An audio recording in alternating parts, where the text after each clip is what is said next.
this is the last topic of this video lecture series in theory part.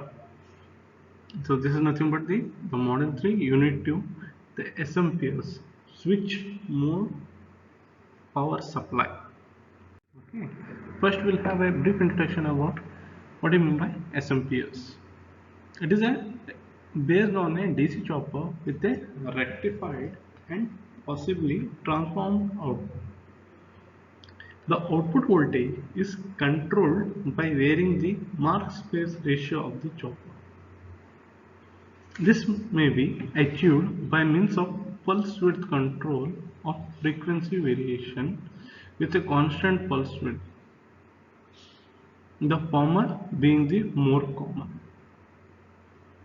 The circuit techniques used for SMPS can be separated into following four broad categories: flyback SMPS, feed forward SMPS, push pull SMPS, bridge SMPS. Thus, you can see a block diagram. It is the building blocks of a typical high frequency offline switching power supply. As the name implies, the input rectification in a switching mode power supply is done directly offline, without the use of the low frequency isolation power transformer, as in the case of the linear power supply.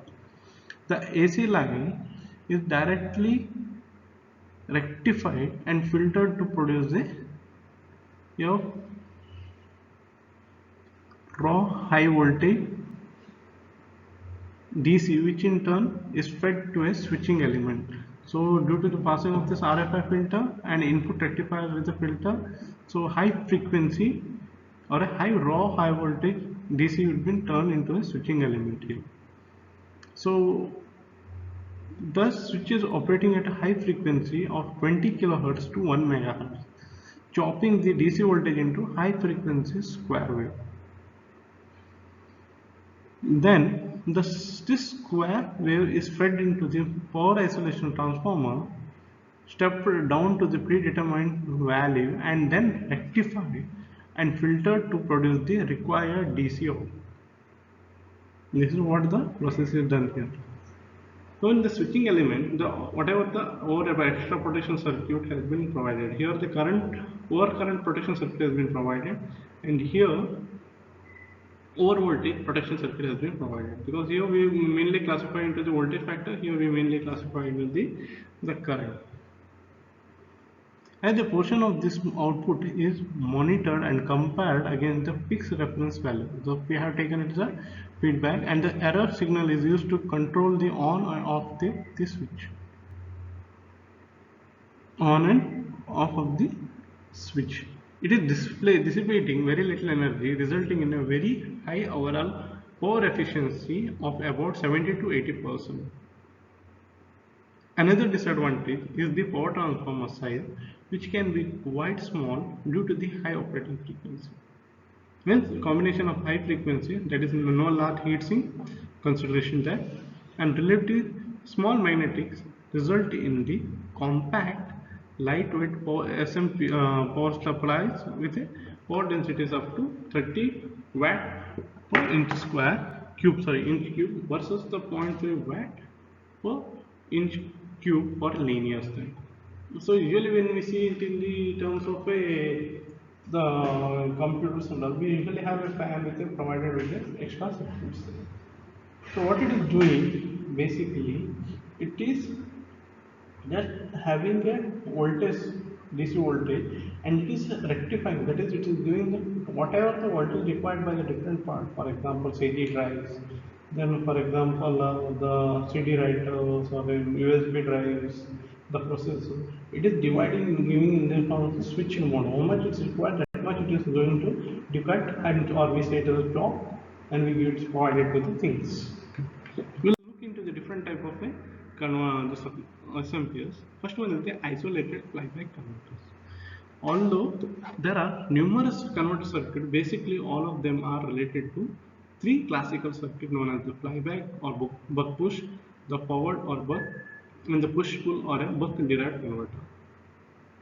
The boost regulator comes under the category of non-isolated ISMPs.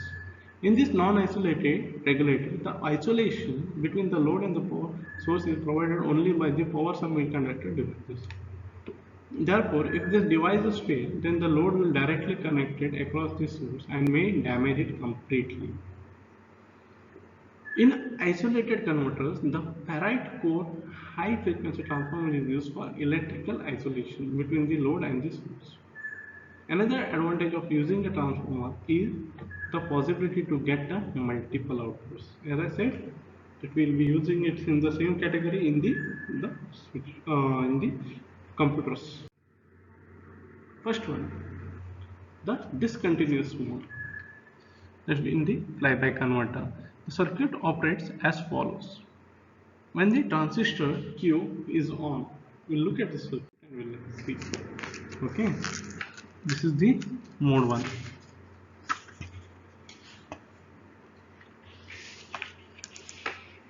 When the Q, that's the transistor we say, is on at T0, that is the T0 here, the primary current starts to build up in the primary winding, storing energy there. Due to the opposite polarity, you can see this opposite polarity, the primary arrangement between the input and the output windings of the transformer show there is no energy transferred to the load since diode D is reverse bias. This is the reverse bias. The transistor Q is turned off abruptly at instant T is equals to T1. The equivalent circuit can be seen in. What happens after this one? Okay, then you can see when the transistor is off at T1, the polarity of the winding reverses. That is due to the collapsing of the magnetic field. Now D2, D is commuting. Now D is conducting here. Okay. Now the charging the output capacitor C and delivering I to the load. The voltage across Q is sum of the input supply voltage EDC and the self-induced voltage across the primary windings. That is L di by dt. Therefore, it is the higher than the supply voltage what is given by the EDC. Then the equivalent circuit for this mode has been shown. Okay. Thus, the stored energy in the transformer core is delivered to the load during this mode of operation. Then, in this mode, in the mode 3, the transistor and diode both are in the off state. Therefore, the primary and the secondary currents are zero. As there is no voltage drop across the primary winding of the transformer, the voltage across the transistor Q is equal to the DC supply EDC. The secondary voltage is zero here again. The one cycle of completion, this mode and repeats itself. So mode 3 we have not given. So mode 1, mode 2, mode 3 is what? Both are off. So mode 1, mode 2, mode 3, so completely off and it comes back to again the mode 1, mode 2. So this is how we repeat it. You can see mode 1, mode 2. So usually mode 3 is this mode what we are seeing here. Mode 1 and mode 2. This is when the transistor, this is reverse bias, the diode is reverse bias, when the diode is forward bias. So this is on, this is on now. This is D is off now. So like this, we do it. So mode 3 is just this one glitch which we need to be considered. So what are the advantages of this? Flow diodes can be used on the secondary side for rectification. Size of the transformer is smaller than it is in the continuous mode. An additional filter inductance is not required on the secondary side and they are very fast response. Disadvantage: peak current rating of the both devices is very large size capacitor is required. The C value what is required is very high required. The maximum value of duty cycle is limited to 50% due to avoid core saturation. Okay. Now we look into the continuous mode. The circuit diagram is nothing but, you can see here it is the circuit diagram on the basic is the same as that of the flyback converter operating in the discontinuous mode. However, in the continuous mode, the energy stored in the core is completely transferred to the load. Q1 is turned on. The flyback converter operates in the continuous mode if a converter is operating on the full load. Whatever the voltage is given in the full load, and its supply voltage is minimum. Under this condition, the duty cycle is increased to meet the load voltage and current demand. This increases the on time of the pulse and decreases the off time of the pulse. So whatever we are giving is the control cycle, that we are making as the on cycle and the off cycle there. Usually they are used in the computers, printers, video games and cat TV. So you can see it here on and off cycle. We can vary it with respect of this one. Okay. So what are the advantages of this one? The size of the filter capacitor required for this mode in the secondary mode is nearly half the size of the filter capacitor used in the discontinuous mode. The peak current rating of the diode and the transistor reduces to 50% of that used in the discontinuous mode. So what all we had it in the disadvantage, we have it as an advantage. What are the disadvantage here? Rectifier diode should be nearly 4 times faster than the discontinuous current mode, and the size of the transformer is larger than that of the continuous mode. Here, this is another type here, isolated forward converter here. The basic side diagram of the single-ended isolated forward converter here. In the first one, this power circuit resembles that of flyback converter. However, there are some distinct differences between these two circuits. The dot polarities are on the same side of the transformer. This means that the two windings are wound in the same sense, hence carry the current simultaneously. And thus, the transformer of the forward converter is a pure transformer. Since the transformer is merely a transformer, this suggests it may suggest that it's need of a filter inductor on the secondary side. So that is the inductance filter here. At the mode 1, the Q1 is on. As soon as the Q1 is on, the supply voltage EDC is applied across the primary winding of the transformer. Due to this constant voltage, the primary current increases at the constant rate. Due to the winding polarity as shown in the figure, you can see the induced voltage in the secondary voltage winding will forward bias diode to D1 and secondary current starts flowing. In the mode 2, when Q1 is off, the primary voltage will change its polarity as shown here. The secondary voltage also will change its polarity. The diode D is reverse bias and the D2 is forward bias. D1 is reverse bias, D2 is forward bias due to the induced voltage in the filter, and the current flows through the load. What is the disadvantage? With the basic configuration, some residual energy remains in the transformer core. Due to this residual energy, the transformer core will saturate after a few cycles of operation. This will lead to overcurrent through and may damage Q1. The core saturation can be avoided only by removing the residual energy from the core. This is achieved by adding a tertiary or demagnetizing winding into the basic configuration of the forward converter. Okay, we'll see it here.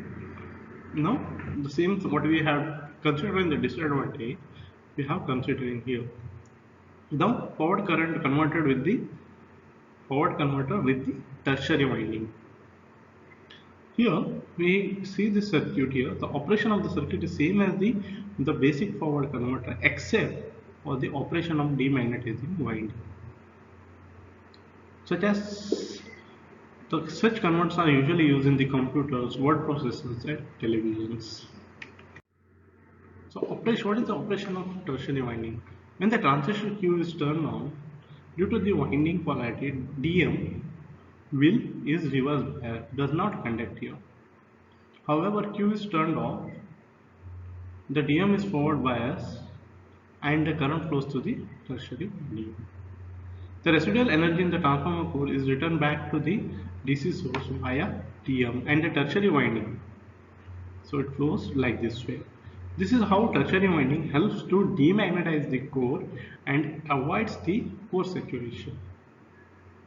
Due to the dot convention shown in the figure here, the primary winding and the tertiary winding will never carry current simultaneously.